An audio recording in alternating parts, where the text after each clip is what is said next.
Coming up on this episode of Nintendo Cartridge Society, 6 years of Switch, 6 years of memories. It's dangerous to go alone, so the Nintendo Cartridge Society goes with you.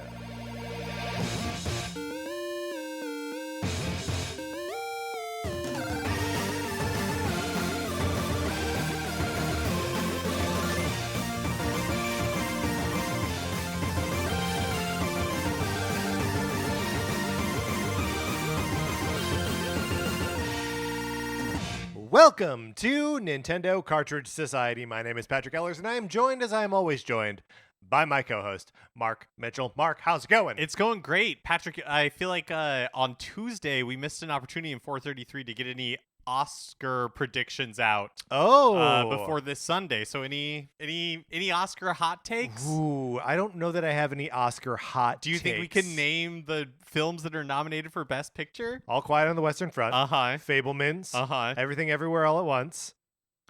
Top Gun. Top Gun Maverick, right? Avatar. Way of Water. There are 10? There are a full 10? Tar, yeah, for sure. Uh-huh. And I think maybe that's it? No, there's got to be more than 6. You think so? I mean, they can nominate. Is it just they have to? I think they can nominate up to 10. Okay. Okay, here we go. Yeah. We're doing pretty good. Right. Triangle Megan. of Sadness. They went outside the year to nominate Megan. Right. Triangle of Sadness. Good call. Banshees of Inisherin. Uh-huh. I'm not looking at the list. Elvis. Oh, right. Elvis. And then Women Talking. Women Talking. Right. Or as Mark Wahlberg would say, women are talking. Women be talking, I think is what he called it. So we got half. I think I've of those movies, I've seen Tar, I've seen Maverick, I've seen Everything Everywhere All at Once. Did you see The Fablemans? I saw The Fablemans. Oh, okay, I couldn't remember if that was. I loved The Fablemans. Oh, okay, yeah, okay. I thought it was really, really good. Yeah, I don't know. Do you have any No, I've got hot takes or picks? I've got nothing. Here's the thing. Sarah said earlier today, Oscars are this weekend. It'll be fun to watch them. And I was like, when is the last time that's been true? What? When has that ever been true? When has it ever been true? It's almost never true. And I begrudgingly watch the Oscars kind of every year because it's Sunday night and we're all trying to escape the fact that we had to go to work on Monday morning. But like now, the Last of Us season finale is going to be at the same time. Oh. And I'm like, I would just want to watch that. There's just too much going on. There's There's just too much going on. Speaking of things that are going on, we've got a Patreon where we're doing fun stuff. It is a good way to support us if you like the show. Also, if you like the show, good way to support us. Listen to it and tell your friends about it. We appreciate that. But we have a Patreon if you'd like to appreciate us with money. Special thank you to our new patrons this week, Alana Guevara, Matzi, Aaron Blau, and Drew Mackey. Thank you so much for supporting us at the levels that you support us. We appreciate all of you so much. That's right. When you subscribe, we are doing a mini series right now called NCS Detective Club, where we are watching classic TV detective shows and talking about them. There's a bunch of other great rewards up there, so check out the Patreon, patreon.com/Nintendo Cartridge Society. And whether you are in the Patreon or not, you can join our Discord where we're having fun conversations about Nintendo stuff all the time. Look, there's a Super Mario movie direct today. Oh my gosh. Yeah. I totally forgot Mark, about that. Don't forget about that. I totally forgot. And you better believe that we will be chatting about it in the Discord. If you would like to be among those chatting about it, you should email us at nintendocartridgesociety@gmail.com. And we will send you an invitation, and you can be in there chatting too. You can see how everyone is responding to Luigi? Yeah. Who are we going to spend time with in this? It's got to be, who have we not spent time with? It's got to be Luigi. Right. And it's got to be Cranky Kong? Wario? Stanley the Bugman. Mark, what do you do if Stanley the Bugman makes a cameo in this movie? Oh, I think I throw my arms in the air. I'm screaming. I'm hooting. I'm hollering. Yep. I'm running outside. I'm going to do a backflip right there in the theater. Pulling my clothes off. I'm not even going to stand up. I'm just going to go from seated to a backflip. That would be amazing. Stanley the Bugman. We can only hope.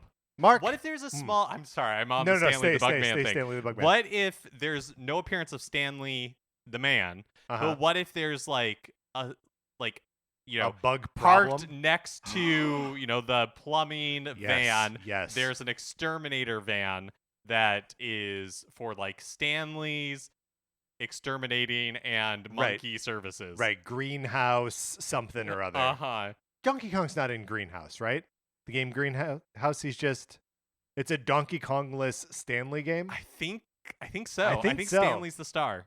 What Yeah, do you do? Do you do like do you stand up and then backflip? Like it's not enough to get you out of the chair. no, I think I just do a forward somersault. I think I'd still hoot and holler, and I'm always looking for an opportunity to take my clothes off, so I might still do that. Oh no, I mean for sure a seated woo. That's definitely happening. All right, Mark, let's get into our topic. Let's share some memories about the Nintendo Switch.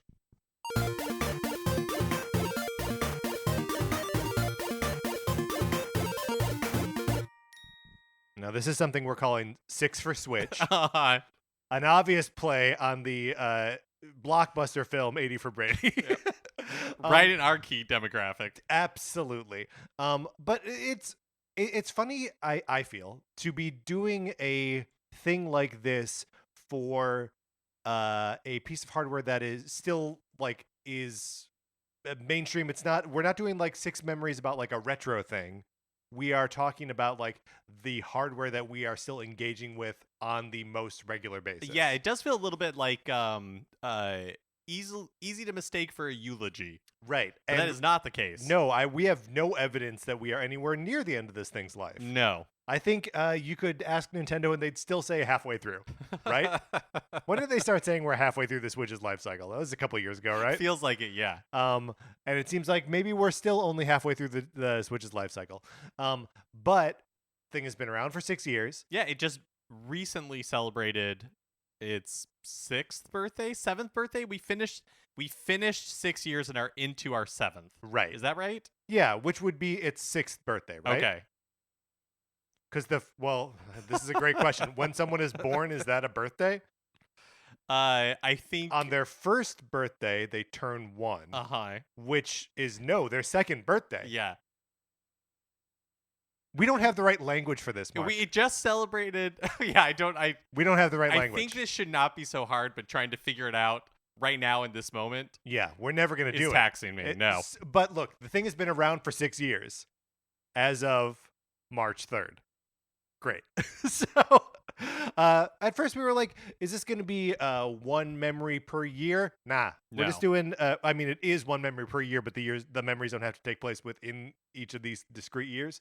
So we have each prepared 6 things, 6 memories, 6 experiences that we have with the Switch. Sometimes those are games, sometimes those are going to be broader, sometimes they're going to be more narrow, that we associate with the Nintendo Switch. We are remembering the thing before it is gone. And that's the exercise today. We're just gonna have a nice time talking about the Nintendo Switch. Yeah, because I guess one of the things that is so tied to the Switch for me is this show, and Yes. because we started doing the show just a few months before the Switch was released. And so, by the time it came out, our show was still very new. And on the one hand, it's like crazy that we've been doing it that long. But yeah, it is just kind of like fun to reminisce about the early days of the Switch, because I think we take for granted now. Yes. I know I certainly do, like the amount of software that's on the Switch, that the Switch exists at all, that like it has Totally. that like handheld functionality. Like it really was incredibly magical and felt like something new and special when it was first released. And there was such a and this does not count as one of my 6 for This Switch. is not one of the 6 No, for but, Switch. it is, again, just because the Switch has been so incredibly successful, and but coming into it, coming out of the Wii U, coming out of kind of like the 3DS, there really was this excitement for the Switch that went beyond just like hardcore Nintendo fans, and it was something that I have never experienced before. Totally. And so it was a really exciting time. The launch of the Switch was really fun, was really cool. Well, and also like not only was there like excitement like there hadn't been for Nintendo stuff in a while, it's like on the heels of like the exact opposite of that, right? Where like no one knew what a Wii U was. It had been out for years, and like everyone was over it, Yeah, right? arguably their greatest failure if you don't remember the Virtual Boy. Well, and I mean, it's a like ventured versus gained sort of thing there. Like the Virtual Boy was only ever really ever meant to be like a stopgap until the Nintendo 64 came out. It didn't even last that long. But like the Wii U was the next thing. And coming off of the Wii, like Yeah. Nintendo's biggest hardware in a very, very long time. And now been dwarfed by the Switch. So, just in terms of units sold and games sold on it. So, all right, Mark, would you like to go first with revealing your first 6 for Switch, or should I go first? Go ahead. Okay, my first pick. I'm gonna go with one of the more like um, one of the more like connect with people who don't play games kind of things that the Switch had to offer. I'm going to talk about the Nintendo Labo, which feels now like a very long ago piece of add-on for the Nintendo Switch that Nintendo basically no longer acknowledges. But is these 4 discrete sets of foldable cardboard that you took these like sheets of cardboard and turned it into various things that Nintendo designed to work with the Joy-Cons and with the screen of the Switch to be any number of things. There's a steering wheel, there's a piano, there's a little like sort of remote control car thing. Yeah, one of the first ones was like a robot Yeah, it's a robot like suit, yeah. backpack that you could strap on, and you with Joy-Cons in your hand kind of like use that to play a game. Yeah, well, and like that's one of the very cool thing, and like sort of the next level cool thing is that like it had like gameplay functionality, right? That like I mentioned the steering wheel, then you could use that to play a game specifically designed for it, but you could also use it to play Mario Kart. Like you can use some of those accessories that you made out of cardboard to do that. Or like, I mentioned the piano. That thing, when hooked up to like the Switch itself, you could play music on it. And there was a full VR kit. Yeah, that's right. A full VR kit. Probably the least successful of the kits. Certainly the least successful that we mess around with, Yeah, for sure. for sure.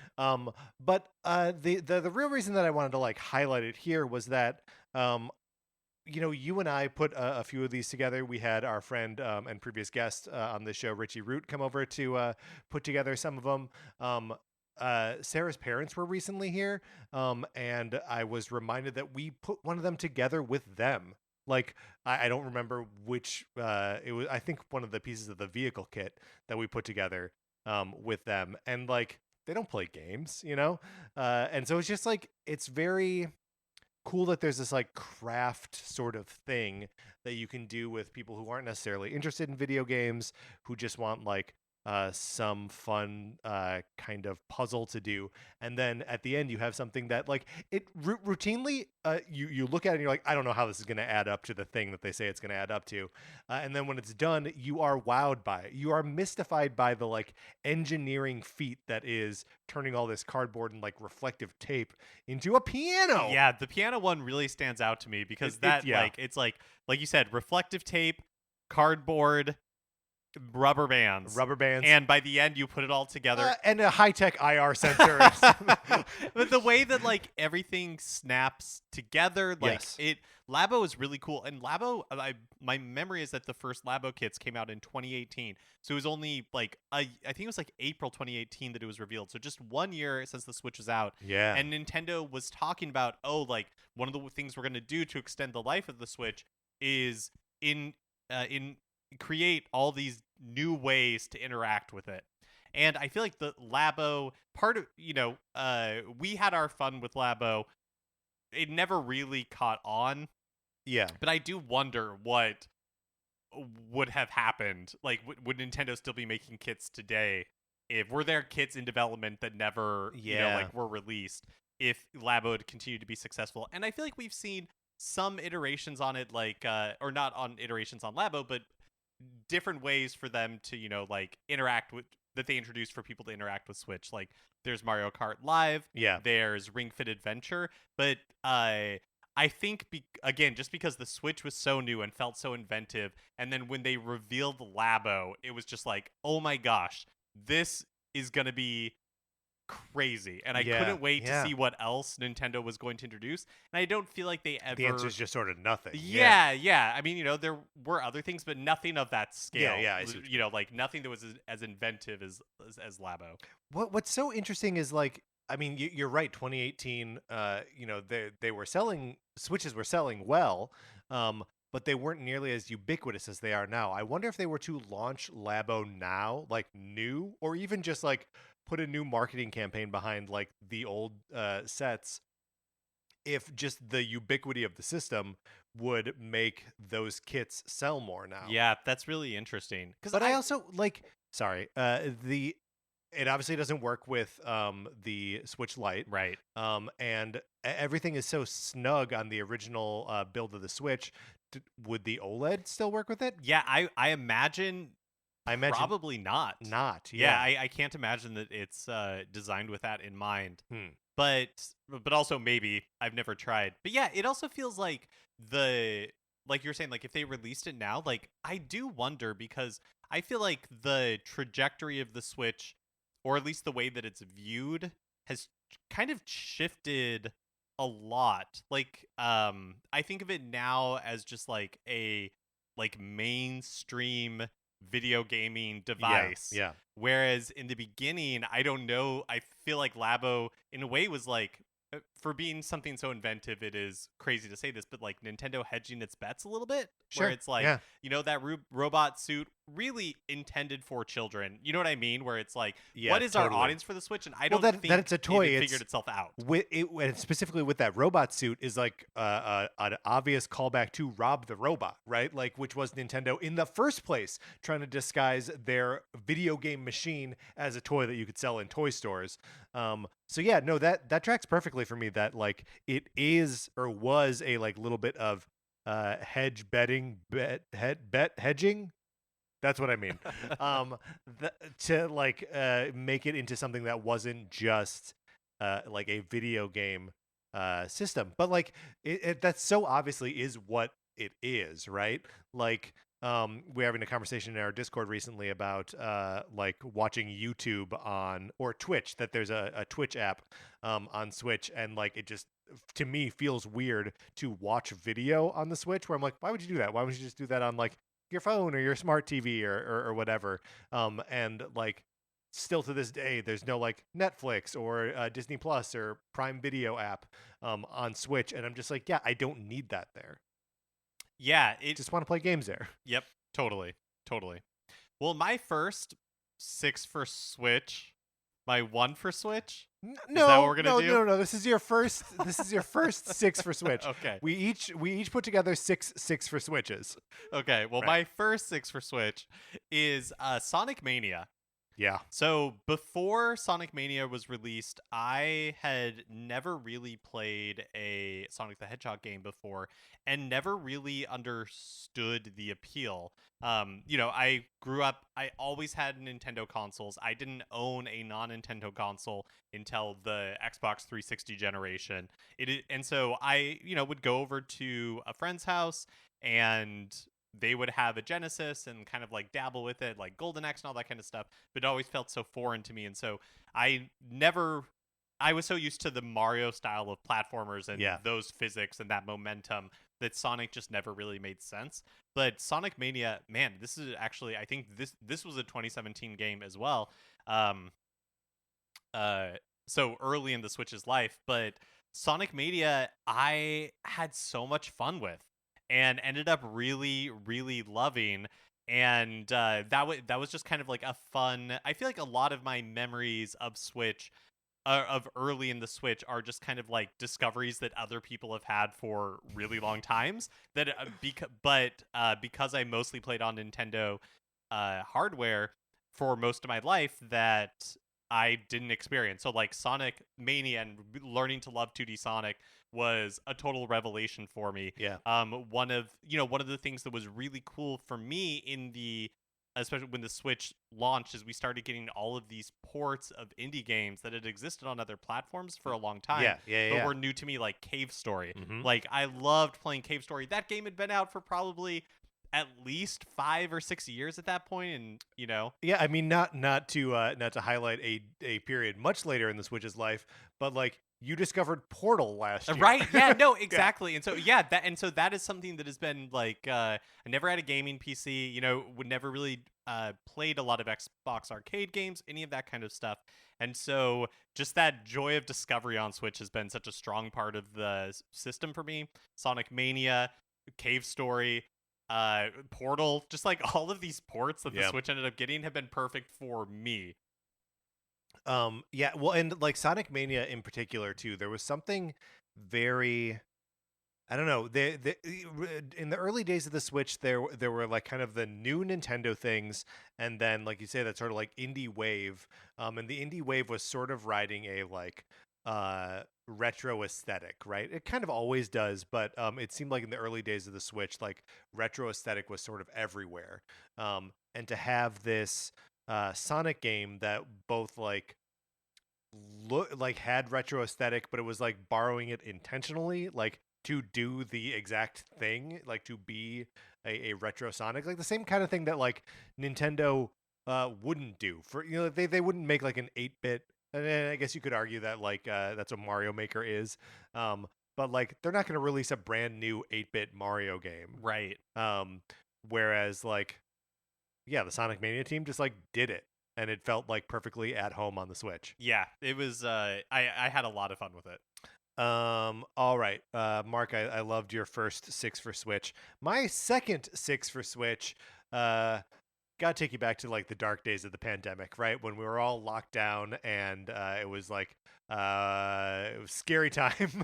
And like no one not I just I was not leaving my house like at all, right? Um and along comes a little indie game by the name of Hades.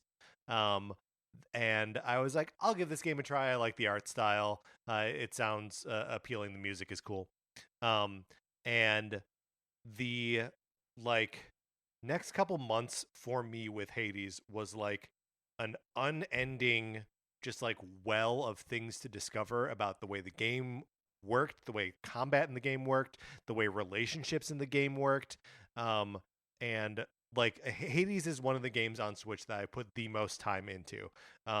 Like up there with Animal Crossing, not quite up there with another game I'm going to mention later in this six for Switch, but just like it's another example of like an indie game that was available in like beta versions on Switch or on PC, but now being like getting its 1.0 version release on Switch, and just being a full-fledged, deep, amazing experience that would take all of the like time and despair and whatever I had in 2020 or 2021, whenever it came out. And just like pour it all into this thing that like just rewarded me over and over again for going as deep in it as I wanted to, or as deep in it as I could. I just absolutely loved getting deep into Hades. Yeah, it's really um it was 2020. Okay, that's what I Yeah, thought. Okay. and it's really fun and very, I feel like, rare and special when you find a video game that like you connect with as much as you connected with Hades. Mm-hmm. Like I feel like I've had those types of like experiences a handful of times in my entire life. Yeah. And I'm I will be really curious when Hades 2 comes out Yeah. what that experience is like for you, only because like just like when a TV show revival happens or something, it's really hard to reproduce, for better or for worse, the alchemy that made you have that experience with Hades. I just, for myself, one example is like I loved Fallout 3. Like I put so many hours into Fallout 3, Yes. Yes. and then I think like the next calendar year they released Fallout New Vegas, and that's by all accounts the better one. but I could not get into Fallout New Vegas because I had put so much time into Fallout 3 that when New Vegas came out, it was like, oh, I can't do that again. Right. Like I Yes. can't lose myself to this game the way I did Fallout 3. Right. It Well, was like too soon. and like I didn't set out to play Hades for 250 hours, right? I set out to like mess around with the game, and then it just kept inviting me back in. When Hades 2 comes out, I'm going to be like, this is the game I'll play for 250 hours.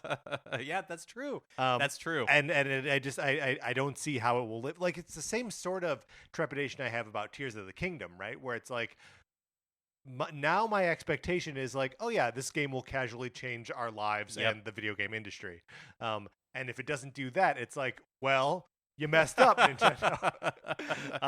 But I mean, it's regardless of whether that game appears on any of our lists later on, Hades was like a sea change for me, right? Like it was enough to just totally swallow my life, and I loved every second of it. Like, I think about other games that I pour a bunch of hours into, and I'm ultimately like, well, okay, like some of that I was sort of like mindlessly or like going through it like kind of bored or whatever, and I was just always working towards something in Hades, and always making progress on it. It just always felt great. That is really fun. My second 6 for Switch. 6 for Switch is I'm gonna go also back to the pandemic, because while we're there, let's just stay hang a out. while. And Something no one has ever said. Let's stay in the pandemic a while. And I want to talk about a memory I have, which is Retro Month that we did in April. I think it was April of 2020. Early. Just yes. Really just a few weeks after like the lockdown started happening in LA. We were in our like quarantined in our homes. We didn't know how to do a podcast remotely. No, it was really some of the earliest shows that we did remotely. Also, every time I think about the beginning of the pandemic and us doing this show, I have to just recall the time that Sarah and I drove down to your place in Koreatown, and like I just brought like a Zoom and microphones. This is before we had like masks or like really knew anything, and just like left it on the street, and like you came out of the building, and we were like, yeah, it really must have been the weekend that lockdown started happening. Yeah, I mean, it definitely was. It was Sunday, March 15th that I dropped it off at your place. So yeah, absolutely crazy. Like, yeah, what a crazy time. But what fun that Retro Month was. It was all SNES, Super Nintendo games. Yep. And the Super Nintendo had just come to Switch Online, a few months earlier. And we played Star Fox, Legend of Zelda: Link to the Past, Super Metroid, and Yoshi's Island, Super Mario World 2. And Super Mario World 2, Yoshi's Island was basically completely new for me. Star Fox, I had never beat before. Super Metroid, I don't think I'd ever beat before. And it was just kind of like, what a balm for, like, I had so much time. I had so much fun playing those games, and I had so much fun talking about them. If you are newer to the show, that's like a chunk of episodes that I haven't listened to them, so maybe they're terrible. Again, we were just doing it remotely for the first like couple of weeks. I think by April we'd figured it out, right? Hopefully. But I'm gonna recommend them anyways, because I have such fond memories of that month of shows. It was such a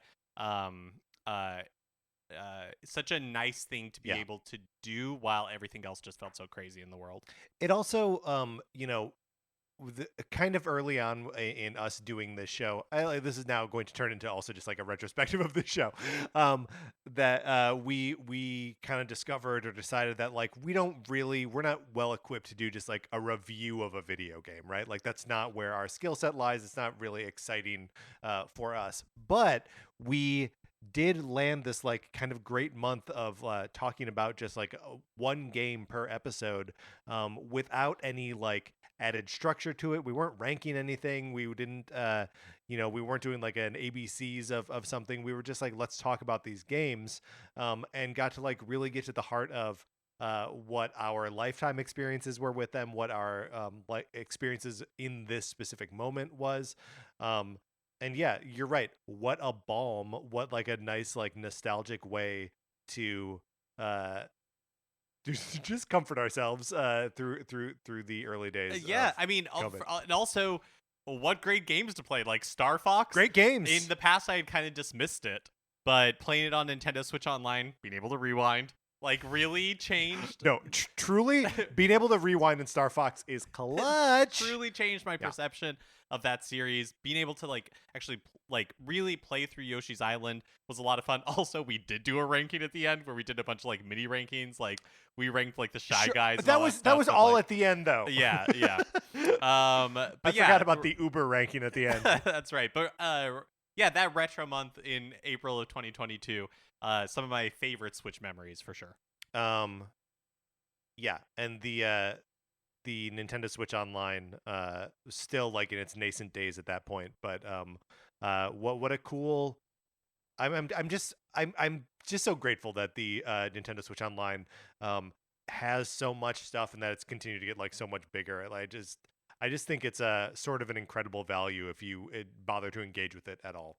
Um, Mark, my third six for Switch. Um, this is maybe a little curveball. I don't think anyone's going to expect me to say this.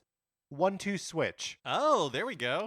Launch game for the Nintendo Switch that I picked up. I think I pre-ordered and had like the physical version of it.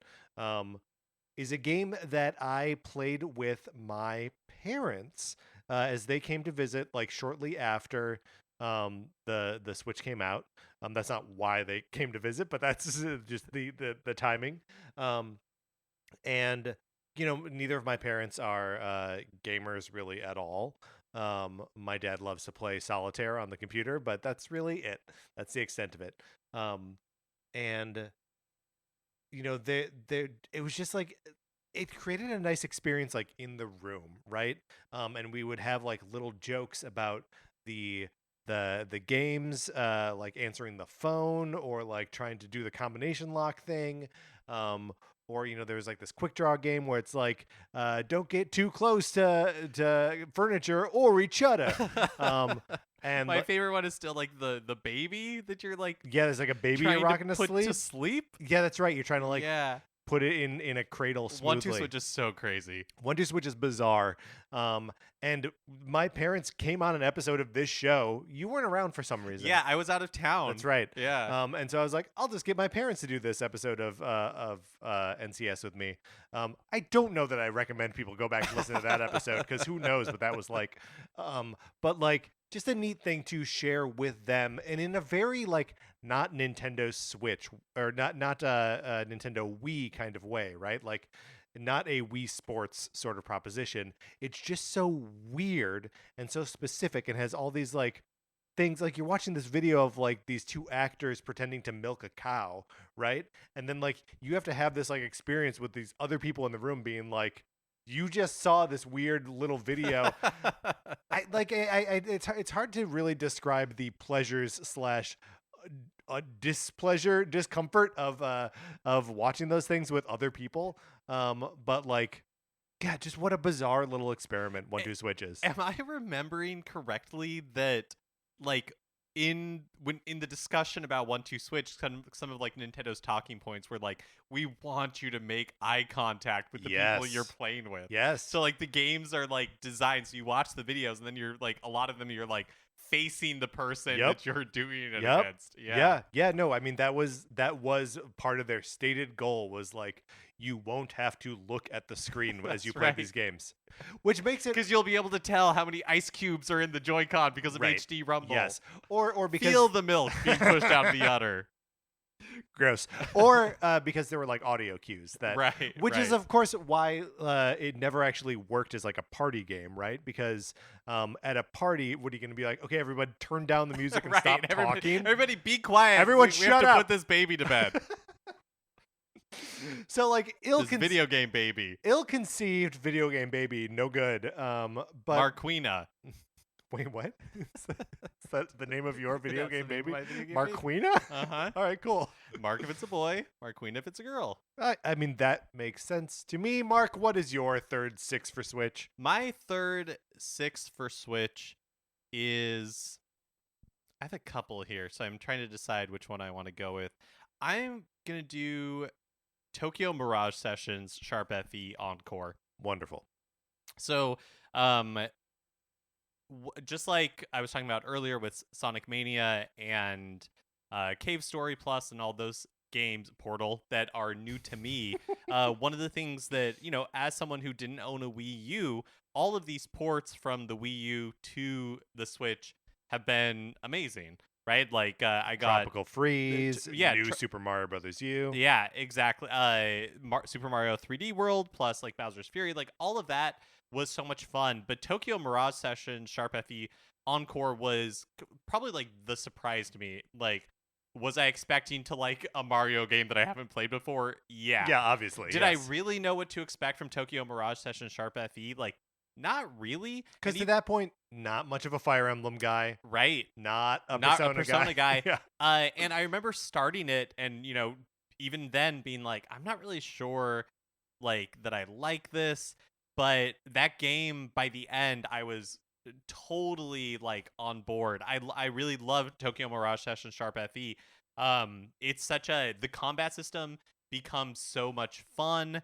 The like because the whole conceit is that you're training to be like a pop idol, and all of your like friends are also training to be pop idols. And so when you do special moves within the combat, they are like little songs that play with it, and like little like music videos that then turn into these special moves.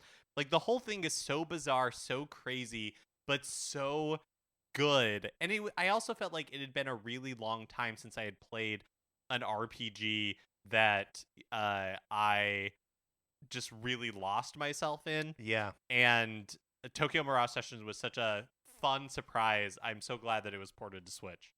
Was that before you played or after you played Dragon Quest XI S Echoes of an Elusive Age Definitive Edition for the Nintendo Switch? It was definitely before. So I think it. But after I was playing it, right?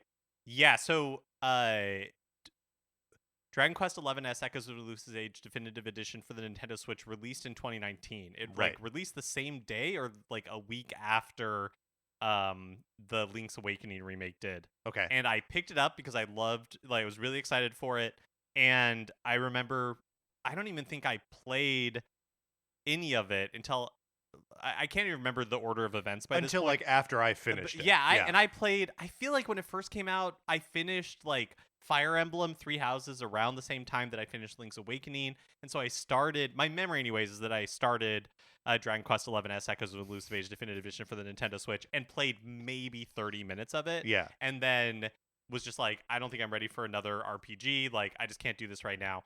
And then I gotta look up when when like the Encore version of Tokyo Mirage Sessions came out. I want to say it was at the end of 2019 or in like early 2020. I think it was a 2020 game. I think it was before like February 2020 is what I want to say. Yeah, you're right. It was released in January 17th of 2020, but I didn't play it. I didn't play it until, or my memory anyways is that like I didn't play it until the winter of 2020. So like around Thanksgiving. Yeah.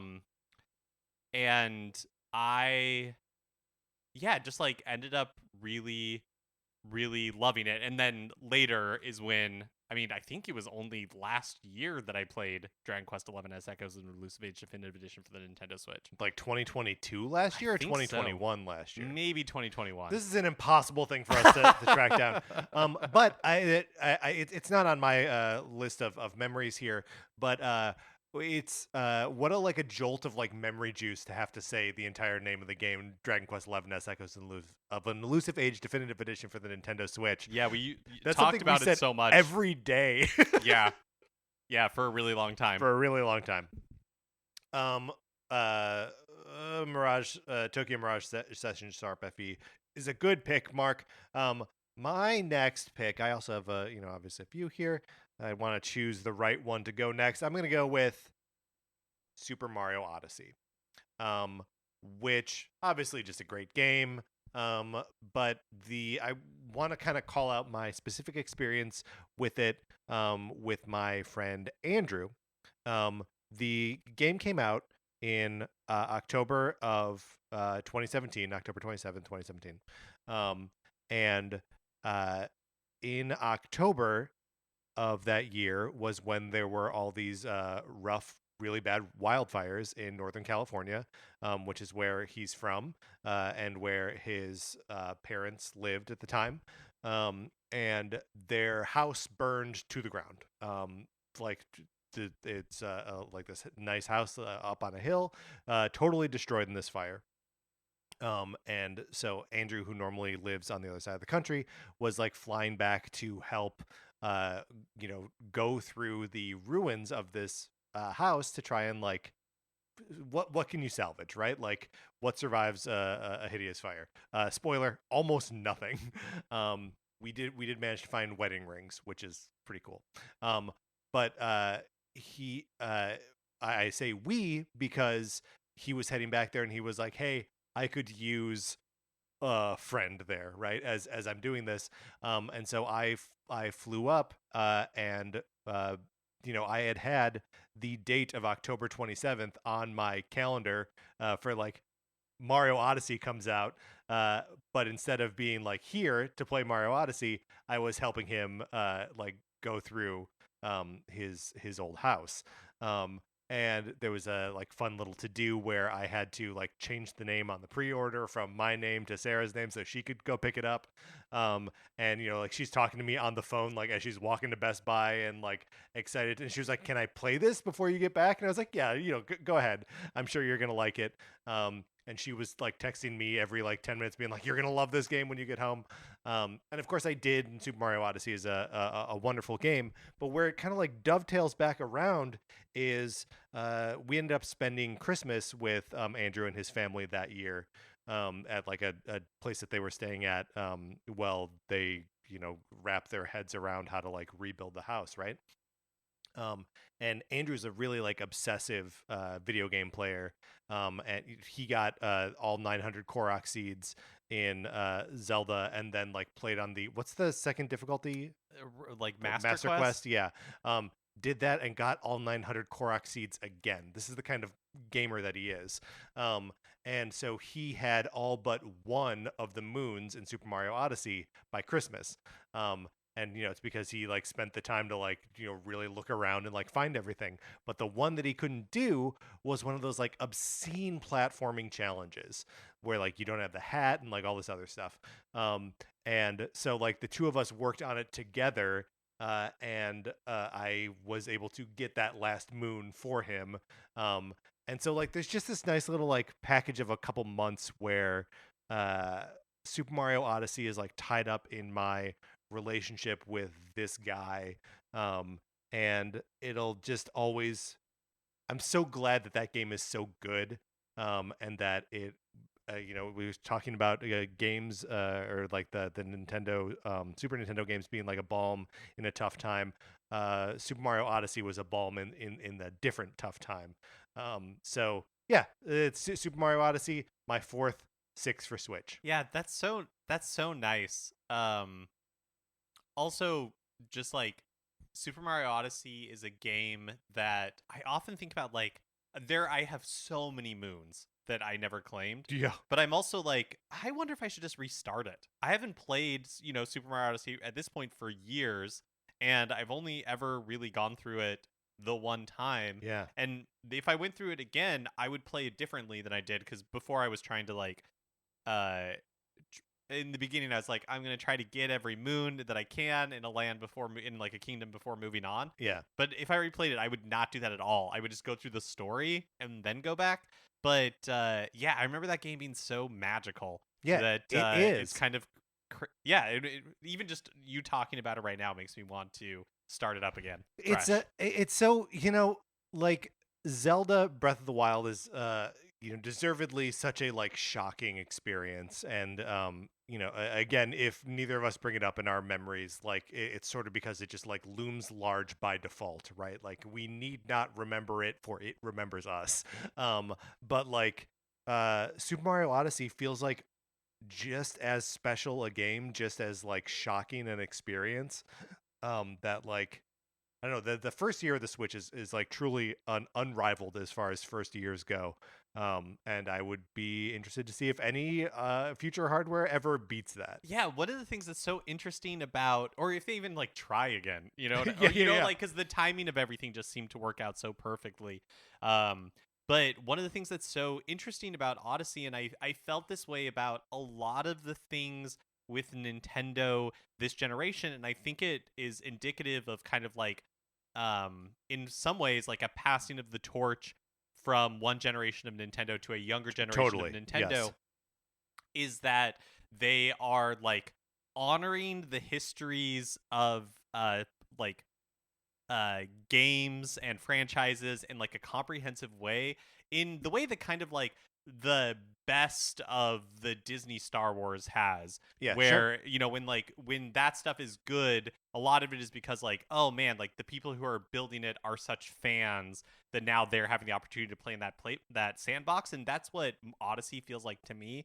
Like you have, And what Breath of the Wild feels like. yeah, like Odyssey, you have references to like corners of Mario franchise that aren't really talked about Yep. that much, like land and like all of that. It almost feels like a send off to Mario in some ways. It's like you got the Right. 8-bits Right. parts, you have all the stuff with New Donk City, like it's New Donk City, Jump Up Superstar, and that whole like the festival experience is so incredible. so it's like so fun and exciting to think about what Mario does next, Yes. because just like Breath of the Wild felt like such a culmination of the Zelda series, like Odyssey in a lot of ways feels like a culmination of its own. And I promise this is not the last time we'll be talking about this phenomenon in this exercise. Well, my fourth six for Switch, Yeah, is you're doing it right. You're saying it right. Yeah, it feels weird in the mouth, but it's right. is E3 2019. So, and the reason, I mean, unbeknownst to any of us, this would be like seemingly the last year of like E3 what it was before the pandemic, Right. and whatever it's going to be now seems like it's going to be a different thing. But this is such a memorable show for me because you and I had the opportunity to go together on like a Nintendo Cartridge Society like press pass, Mm-hmm. and we stood in line and saw the Link's Awakening like enormous diorama that they had built of Hyrule that was in that almost like clay, stop like that, motion. It was like that Rankin Bass kind yeah, of like style. that the game had as well. Playing that, seeing Shigeru Miyamoto up, at the top of the Nintendo booth talking to people, seeing Charles Martinet on the show floor, waiting in line for Luigi's Mansion 3 to go into like the little like haunted house area that they had set up for the demo. And those dope bellhop jackets. Yeah, and like the bright pink. And me like completely bombing at the demo in like such a way that like both myself and the person that was administering it were both like shocked, and neither of us knew what to do. And I was so embarrassed I just like left because I like died. I remember so having a hard time finding you after that. Yeah, because I was just hanging out, just like shrank into nothing. And that we waited to play the demo for Sword and Shield, because that was 2019 as well, and getting our picture with the Sobble statue. We did, bullying the Sobble. Uh-huh. I also remember playing the Sword and Shield demo. Like we were both in there together, and I was like, "Do you want to play, Mark?" And you were like, "No." I was like, "No, yeah." You just like made me play it, and I was like filming it, and she was like, "No filming." The person administering, right? Or like you could only film for like a short amount of time.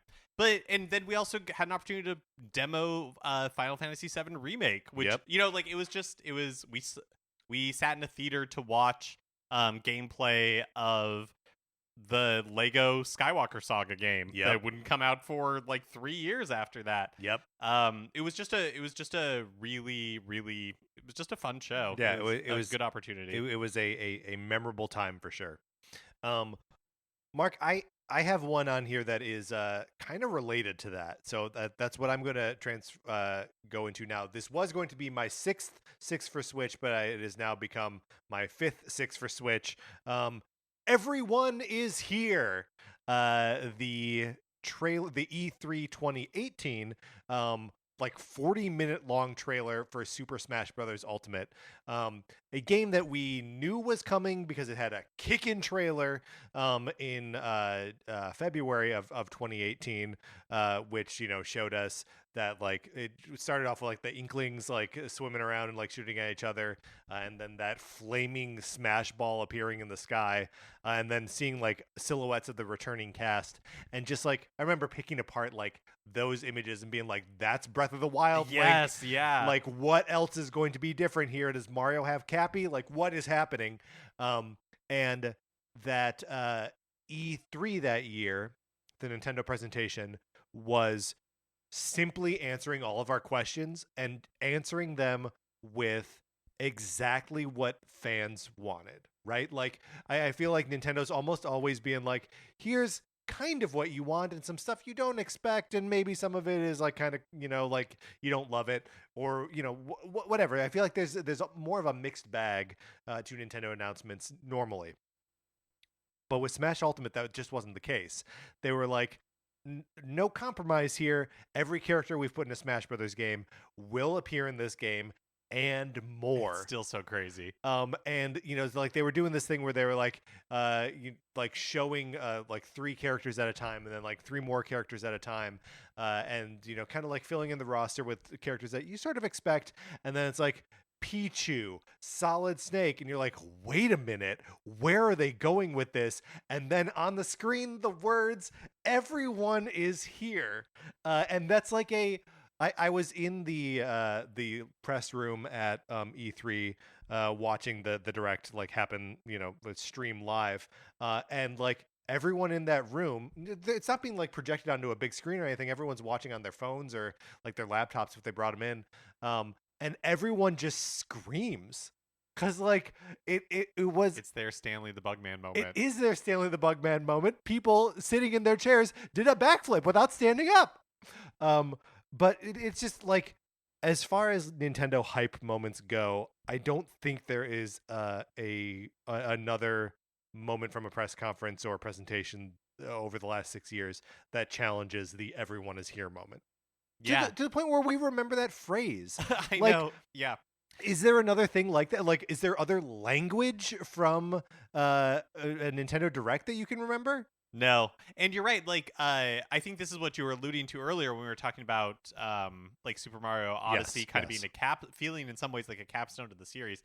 100% agree. Like, Smash Brothers Ultimate is another one where you're like, where do you go? Where do you go? And it's like an exciting question because it is right. Seems really unlikely that it's going to be the last Smash Brothers game ever, but it does kind of like, it's like, but if it was, what a satisfying conclusion. Right. Yeah. Right. That's right. If this is the end of civilization, then at least we got Smash Brothers Ultimate.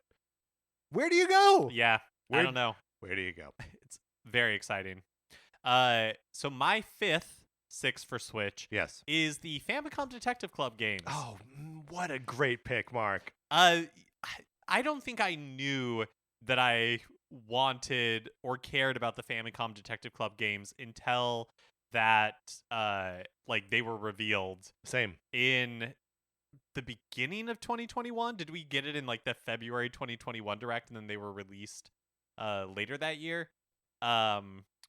Yeah, well, because it was before you moved. It's before I moved, but it was it was like in the summer of vaccines. Yeah. So is when we recorded together. So I think that timing is right. But like, my memory anyways is that I knew Famicom Detective Club existed, but as like a curiosity, it's like a mysterious Murasami castle kind of. Exactly, yeah. But never had any expectation that they would come here or have any expectation that I would care that much. But ended up these remakes they're excellent. They're excellent. They are like head banging against the wall, frustrating at times if you don't use a guide, because they play with a guide. They definitely show no their reason age. not to. We were like, there feels like no way that I should have known that that's what I was supposed to do in order to like continue the story. And yet, despite those frustrations, they are really like excellent stories with really charming characters, amazing art, really good music. Like they're just they're right up my alley. I mean, I talk about like murder mystery shows on this show all the time. But I was so charmed by those. I would love if there was like a third Oh my entry in god. Famicom Detective Club.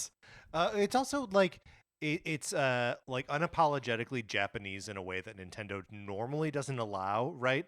That like they take place in Japan in like late 1980s Japan. They're very specific in like time references and cultural references, and it's just like all the richer for it, right? Like we have our NCS Detective Club where we're watching all of these shows from the 80s and 90s, and Monk from the early 2000s, but like those are all like specific within the like American framework and the American mindset, and just to get something that is so specifically Japanese is great.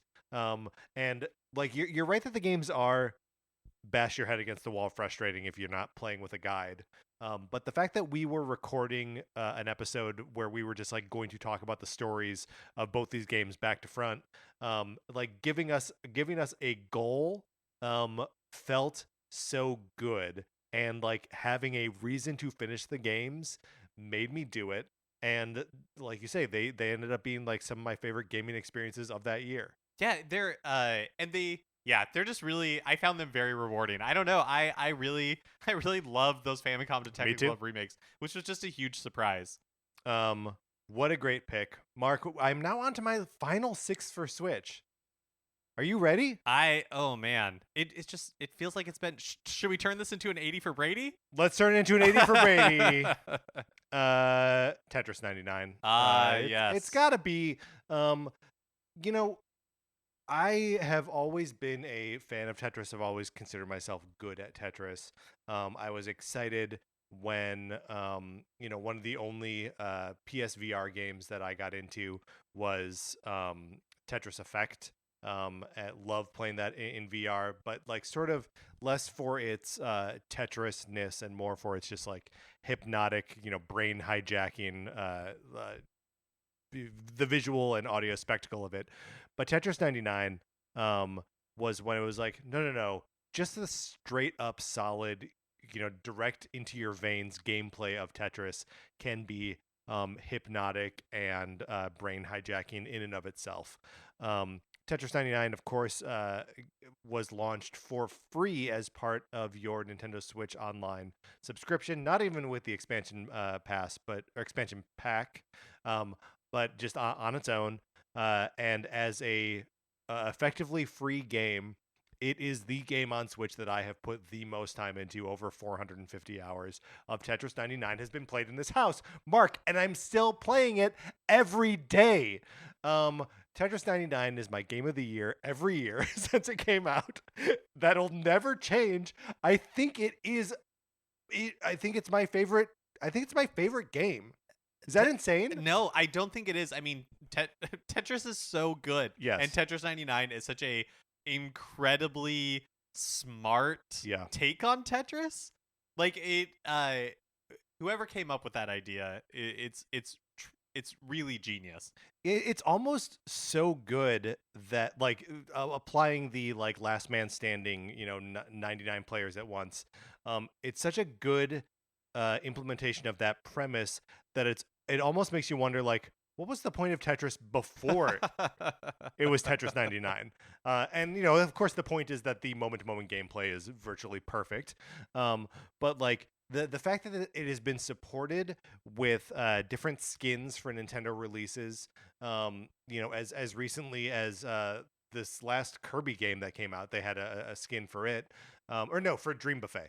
So now two Kirby games back. Kirby games come out so frequently.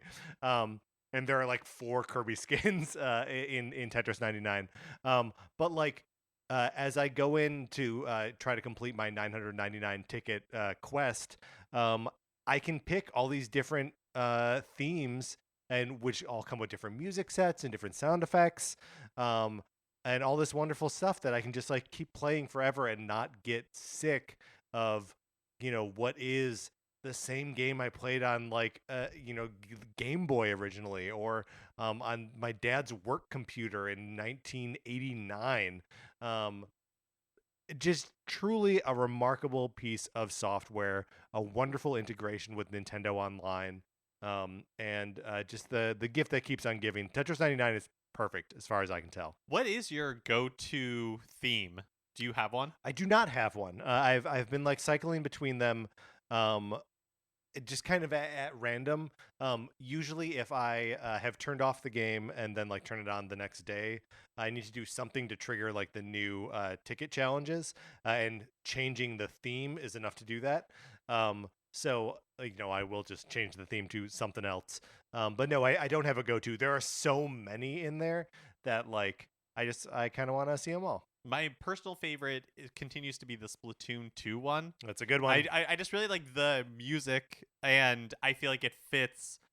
The music fits Tetris 99 so perfectly. Yeah, like the how franticness. how it amps up the longer you are in the match. Because I feel like sometimes the music is generally always good, but doesn't necessarily fit Yeah, perfectly. it is funny to be playing with like the Fire Emblem Three Houses, and you're like dropping all these lines, and it's like ba ba ba ba. The one thing I will say about the Splatoon 2 music is, and I know I've talked about this on the show before, so forgive me for repeating myself.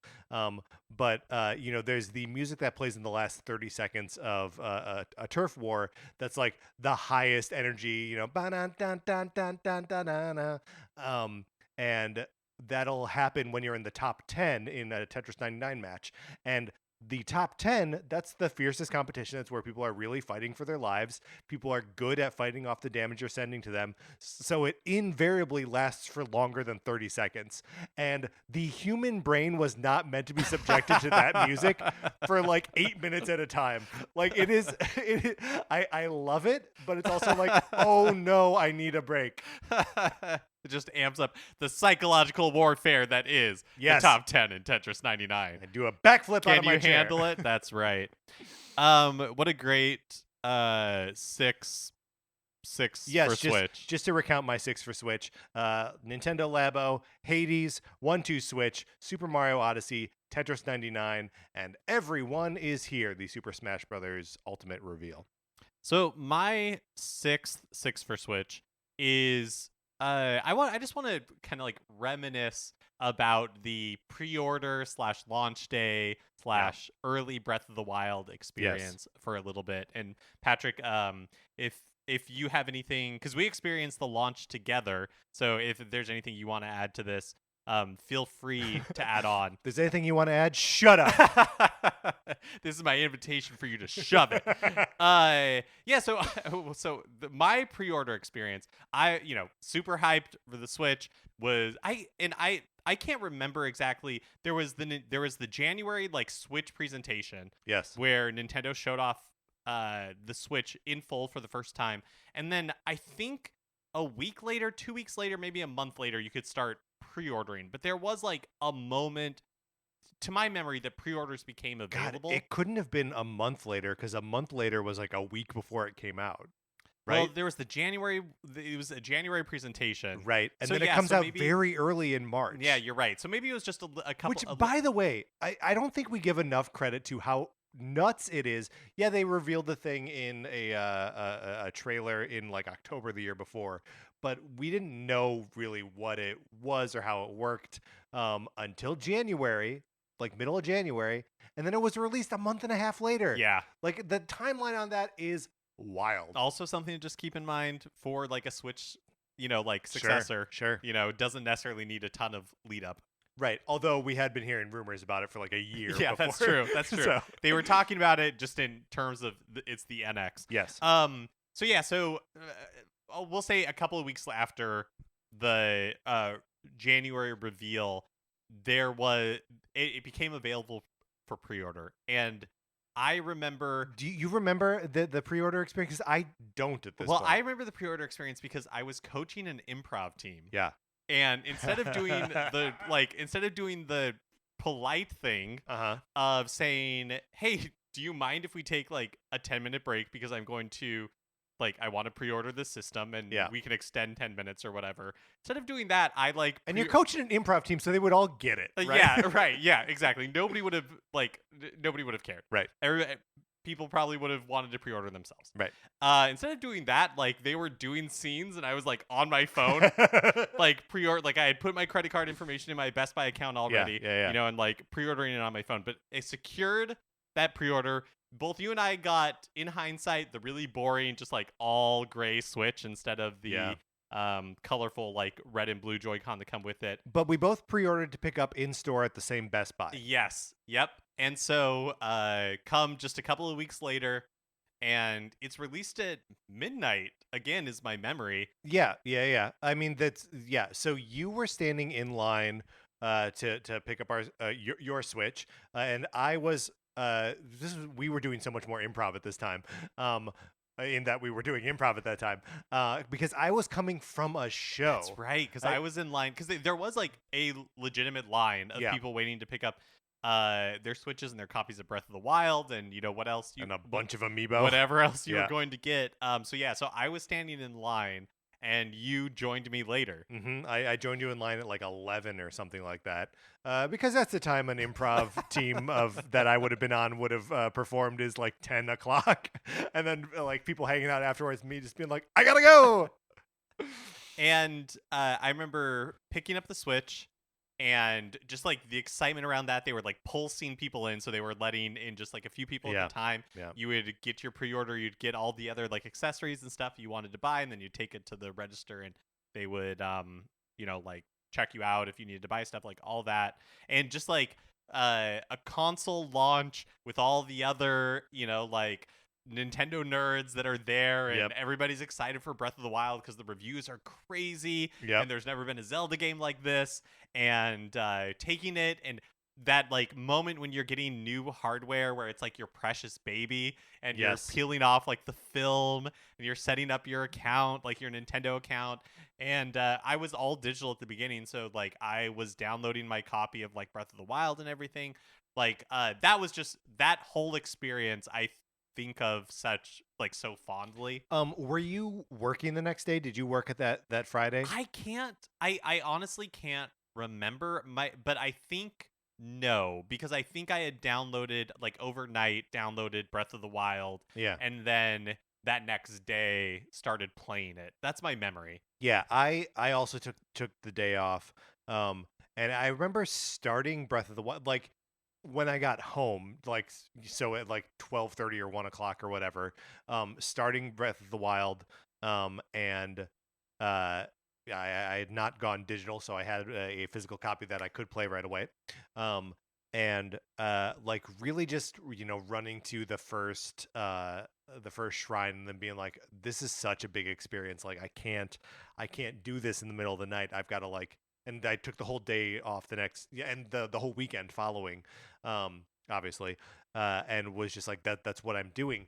But I remember that Friday, like messing around with Zelda a little bit more, and then I was like, I wanted to fill out the rest of my library, so I had a copy of 1-2 Switch on the way, and I downloaded the Shovel Knight Treasure Trove, which came with Spectre Knight. Spectre Knight was being released first on Switch, and Spectre Knight remains my favorite quest from Shovel Knight.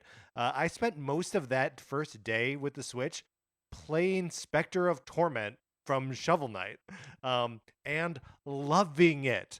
But I also this was also when I picked up Snipper Clips, and I have a oh my gosh, Snipper Clips! Snipper Clips, what a great game! Such a clear memory of taking the Switch for the first weekend it was out, probably that Saturday, to a cafe in my neighborhood called Bon Vivant, setting it up on the table, and Sarah and I playing Snipper Clips together out at a restaurant, and like people walking by and being like, hey, what is that? And me being like, it's Nintendo Switch. It's a Nintendo Switch. It's gonna rule the world, and we all love it. Man, Snipper Clips, such a great game. Not talked about that much anymore. It's been so long since it came out. If you're not familiar with Snipper Clips, it's a puzzle game. It's like a co-op. I think you can play it. Can you play by yourself? Or like some of the puzzles? But ideally, maybe. It's like at least 2 people play. Most of the puzzles are set up for 2 people. And you play as 2 little like rectangle pieces of paper. Yeah. And like rounded edges on top. With rounded edges on top. And you can like change the angle of your body Yeah. and like place it over the other character and then And press cut 'em this out. like and cut them out. Yeah. And then you use that mechanic to like solve these puzzles. Like, oh, you have to get a ball from this side of the room to this side of the room, and there are like switches and water and all this kind of stuff. Yeah, and it's all like physics based. So like there are ways that it like intends for you to solve puzzles, but really any way that you can like Brute make the force physics. it. Yeah, you can totally brute force it. Yeah, and it is one of those brilliant puzzle games that like those co-op experiences that can only happen in couch co-op. Yes. That I love that Nintendo like prioritizes them, where you are like you are standing at the TV, Yeah, pointing, and you're pointing. like, you know, like Cut you're me this way. No, turn different. Yeah. Make me a scoop.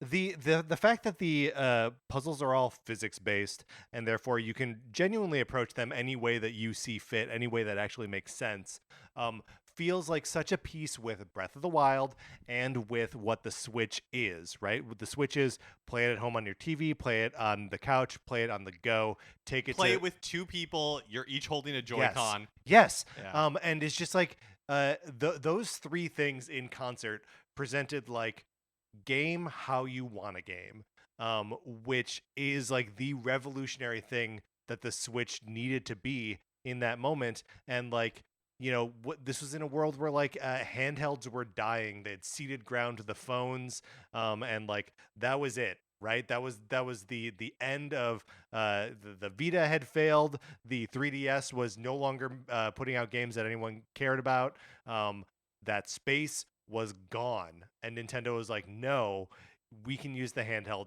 as a thing to just encourage absolute gaming freedom, and they launched it with two games that were perfect for it. Oh my gosh. And Breath of the Wild is one of those gaming experiences, possibly my favorite gaming like experience of Sure. all time. There was something so special about Breath of the Wild.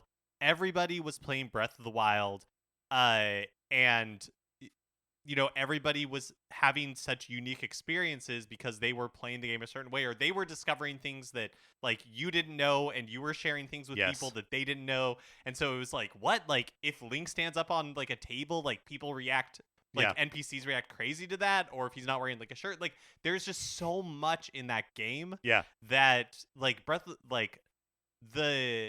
Breath of the Wild is such a perfect title for that experience, because it really is about like just the joy of discovering that world Absolutely. and everything that Nintendo had like hidden in it.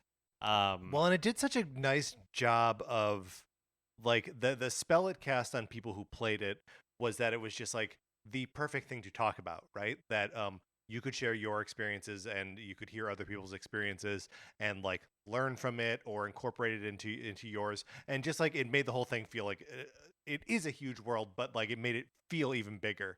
And I think a lot about how in one of the early episodes of the show we had Heather Ann Campbell on, to just sort of like talk about whatever. We were just like interviewing her, before we had like a more solid like format for how we did topic episodes. And it was early enough in the Switch's life cycle. It was like April or something, maybe even earlier. It was probably sometime in March.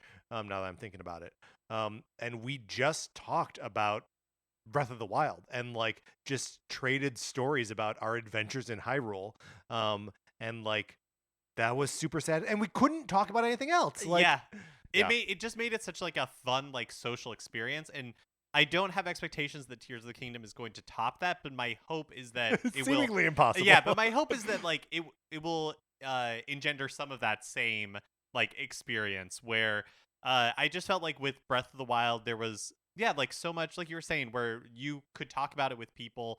And unlike like a Mario game where you can talk about your experiences, but like, maybe the question that comes up is like, I can't find this moon, and somebody's like, oh, I know where that moon is. With like Right. Breath of the Wild, there's so many different ways you can like approach it. Yes. That even if you're talking about the same shrine, it might be like, Sure. oh, like Right. I did it this way. Like this is how I solved this problem, and somebody else might have done it totally different in a way that I didn't think about, or they encountered like an NPC in a way that I didn't encounter them. It was just that experience was so magical.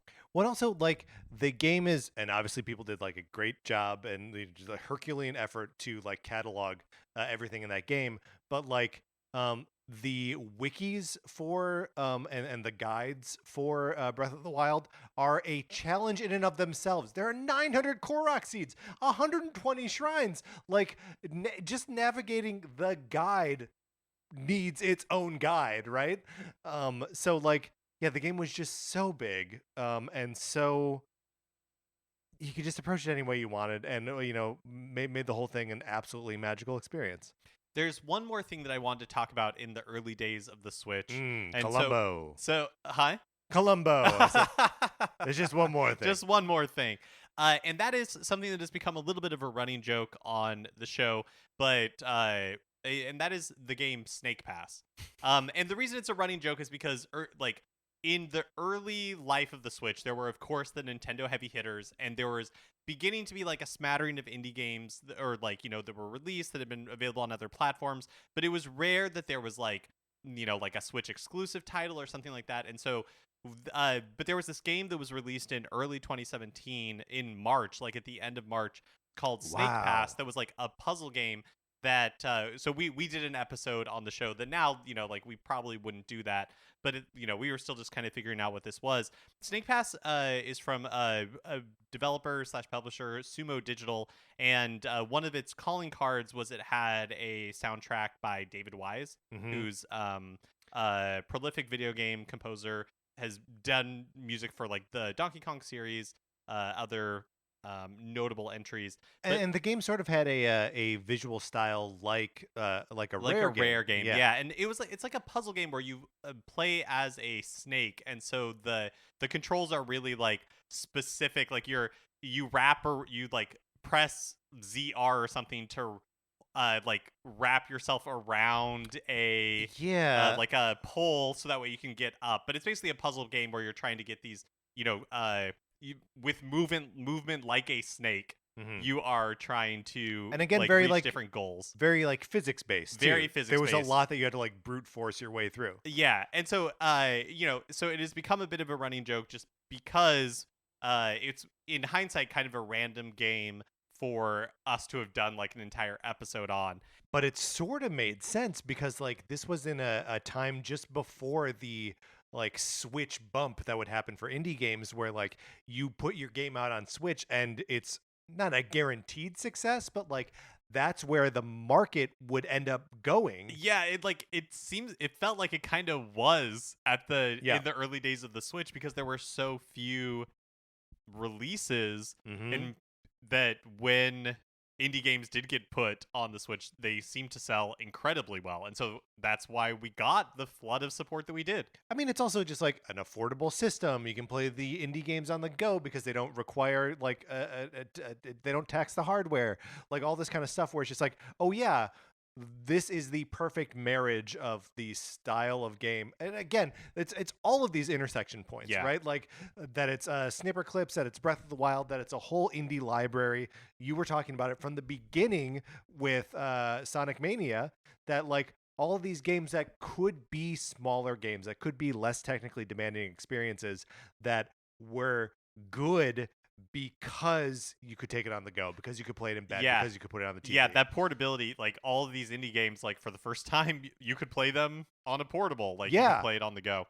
So, anyways, Snake Pass. That's why we occasionally bring it up, not because it's like a notoriously bad game or anything, but just because it speaks to that launch window of the Switch and Yeah. where like everything was so well.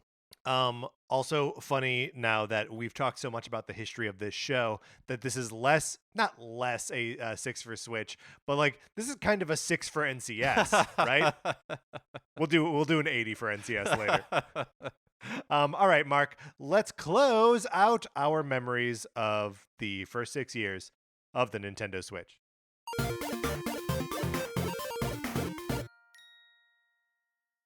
Will we have to do this for the final 6 years of the Nintendo Switch? Who knows, Mark? We'll be playing this thing forever, I think.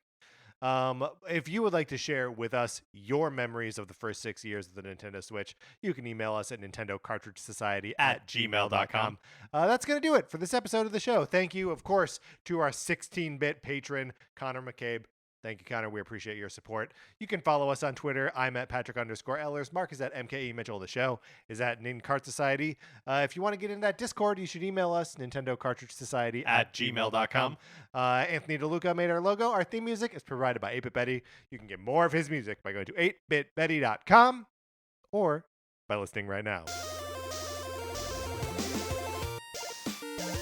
For my co-host, Mark Mitchell, this is Patrick Ellers saying thank you for listening.